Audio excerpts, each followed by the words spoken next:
여러분 안녕하십니까? 이어서 광주 MBC 뉴스데스크입니다. 오늘 하루도 때이른 무더위가 기승을 부린 가운데 평소 차들로 꽉 막혔던 광주시청 앞 도로가 오늘은 깜짝 물놀이장으로 변신했습니다. 많은 시민들이 시청사에 모여 광주 시민의 날을 즐겼습니다. 주현정 기자가 다녀왔습니다.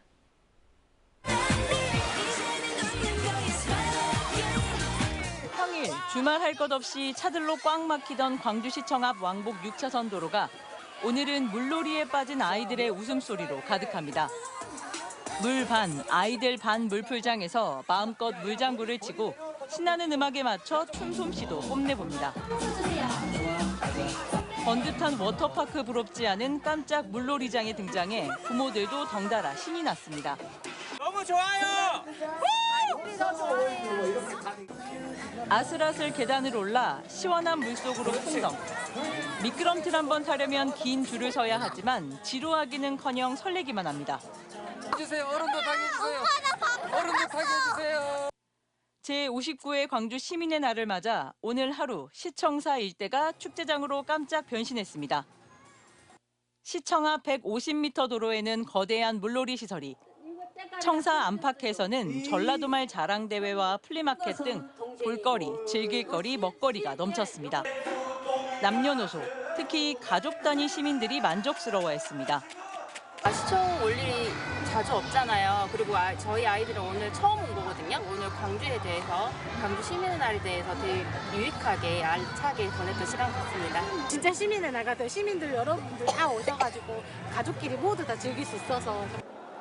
민선 8기 주요 시책 가운데 가장 잘한 정책을 시민들이 직접 선정하는 정책평가 박람회도 호응을 얻었습니다. 노란색 별 메시지 가득 더 살기 좋은, 더 즐기기 좋은, 더 기업하기 좋은 도시를 만들기 위한 제언이 빼곡히 붙었습니다. 시민에게 완전히 개방된 열린 청사, 시민이 즐거운 시민의 날. 매일매일 이런 날 있었으면 좋겠어요. 오늘 하루 시민들은 지루할 틈 없는 하루를 보냈습니다. MBC 뉴스 주현정입니다. 공론화 과정을 거쳐서 자연형 근린공원으로 조성된 여수 남산공원을 새로운 관광 랜드마크로 개발하자는 주장이 나오고 있습니다. 여수시는 종합 검토가 필요하다며 신중한 입장을 보이고 있는 가운데 난개발을 우려하는 목소리도 많습니다. 문형철 기자입니다. 돌산대교와 장군도를 비롯해 바다를 낀 여수의 풍경을 한눈에 담을 수 있는 남산공원입니다. 과거 활용 방안을 두고 의견이 분분했지만 설문조사와 공청회 등을 거쳐 시민들이 편하게 이용할 수 있는 자연 친화형 근린공원으로 만들기로 결정됐습니다. 이에 따라 여수시는 지난 2020년부터 정원과 잔디광장, 야외 무대 등을 조성했고 곧 준공을 앞두고 있습니다. 그런데 이 남산공원을 관광형 랜드마크로 개발하자는 주장이 다시 고개를 들고 있습니다. 공원의 활용도를 높이고 관광객도 끌어모을 수 있는 새로운 콘텐츠를 만들어야 한다는 겁니다. 트렌드가 변하기 때문에 계속해서 발굴하는 게 맞습니다. 관광형 랜드마크를 만드는 게 우리가 남산공원을 활용하는 데 더 높은 가치가 있다고 저는. 구체적으로는 대관람차나 전망대 등을 설치하는 방안이 거론되고 있습니다. 높은 데서 보면 이 경관이 너무 아름답지 않습니까?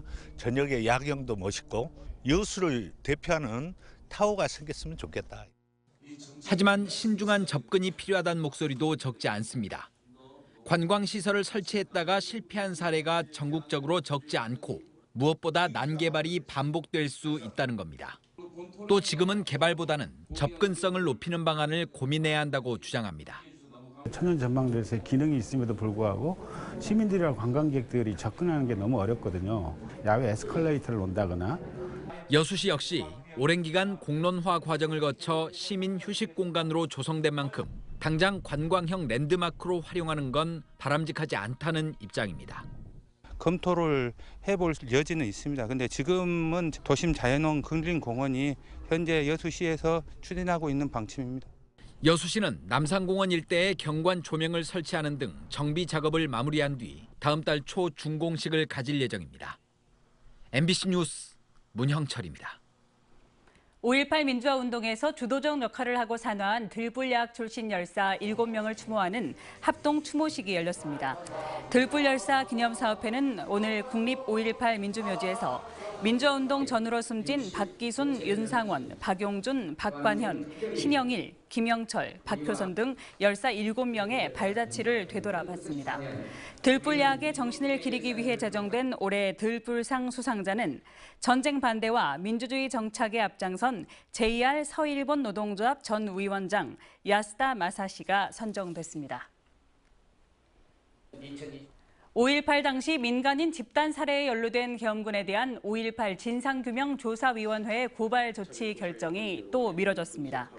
조사위는 어제 전원위원회를 열고 광주 송암동 주남마을 집단 학살 사건을 계엄군의 반인도적 범죄 행위로 규정하고 연루된 9명과 당시 지휘부에 대한 고발 여부를 확정하기로 했지만 위원 간 이견을 보여 오는 월요일 다시 논의하기로 했습니다.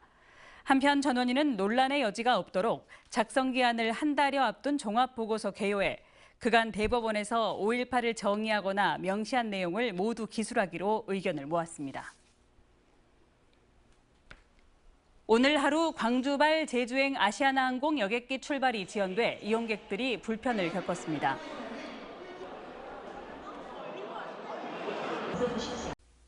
언제 어디서나 내 손 안의 뉴스. 광주 MBC 뉴스 유튜브 구독으로 함께하세요.